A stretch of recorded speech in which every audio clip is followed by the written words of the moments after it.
Franny K. Stein, Mad Scientist, Book 2, Attack of the 50-Foot Cupid, Chapter 13.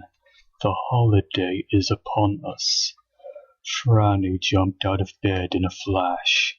She was standing right behind Igor as Cupid fluttered off like a big, adorable, incredibly dangerous blimp.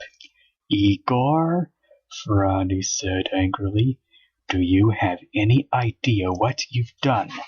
I told you not to touch anything and you disobeyed me. Now you have released a monster that I don't know how to stop. Franny's eyes flashed with a terrible mad scientist madness that made Igor wilt. You're a terrible assistant, Franny shouted in a voice so angry that she didn't even sound like herself. And when I get back, you had better be gone, you sad, ugly, good-for-nothing little dog. Franny snatched the bigger riser and raced out the door. Igor sat there, broken-hearted, alone. He wondered where sad, ugly, good-for-nothing little dogs were supposed to go. Wherever that place is, Igor thought, it sure isn't here.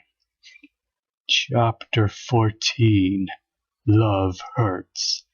All morning, Franny followed Cupid's trail of destruction. He doesn't understand how big he is or how dangerous these huge arrows are, Franny said. He has to be stopped before he skewers somebody. Cupid, in the distance, was happily firing his arrows in all directions, and heading right toward him was a school bus loaded with kids. Oh no, Franny yelled. Cupid is going to love them to pieces. Chapter 15. Love is a Battlefield. Franny arrived on the scene just as the bus driver saw the massive angel of love. Immediately the driver hit the brakes. She tried to go in reverse, but the bus stalled instead. Cupid noticed the stopped bus and the little kids inside, and he was sure they all wanted to be in love. Think, think, think, Franny said as Cupid knocked an arrow on his bowstring. The bus driver screamed. The kids screamed. Franny wished she had put a reverse button on the bigger riser. Suddenly she thought of her brother. Freddy, she said, and she turned the bigger riser on herself. Chapter 16. The wheels on the bus go round and round. Cupid aimed, and twang! He released a giant arrow, sending it rocketing toward the bus just as Franny came hurtling through the air. She slammed her right foot on top of the bus and dug her left foot into the dirt as she had seen her brother do countless times. With a mighty push, Franny was off. Franny weaved her way through the streets, riding the bus like the biggest skateboard in the world.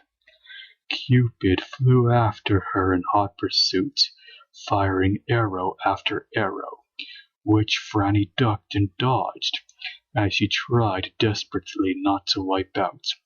I have to get back to my lab, she thought, and she headed toward Daffodil Street. Chapter 17. Mom always says to wear your helmet when you become gigantic and skateboard on a school bus. Franny carved her way around a tight turn and hurtled toward home. This skateboarding stuff is kind of fun, she said. It's not nearly as hard as Freddy says it. Franny bounced a wheel off the curb, breaking an axle and sending Franny flying. Whiz! She yelled as she tumbled through the air and landed on her front lawn with a very painful crash. Cupid landed at the end of Daffodil Street and stomped toward the stopped bus. He had an arrow all ready to go. This looked like the end. Franny's head was spinning. She dragged herself in front of the bus and glowered defiantly. Cupid pulled back on the arrow and again took aim.